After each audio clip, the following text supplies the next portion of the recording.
یک شبه آن رنج که مادر کشید در دو جهانش نتوان برکشید. شاعر میگه یک شبه آن رنج که مادر کشید در دو جهانش نتوان برکشید.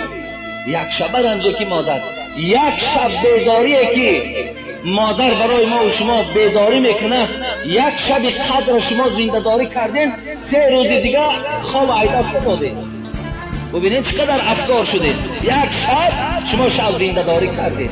هر شب کار مادر همین بود. هر شب هر ساعت تو بیدار میشدی، از جاش که نوازشت میکرد، نگاه میکرد، شاید یگان مرچه گزیده و شاید یگان پشه در اومده باشد، گهوارای تو را میکشد، تازه میکرد، آلوفته میکرد و تو را میخواباند. تو را چی بلا شده است که پدرت حرمت نمیکنی؟ تو را چی بلا شده است که رحمی به مادرت نداری؟ دادر عزیز، در دست من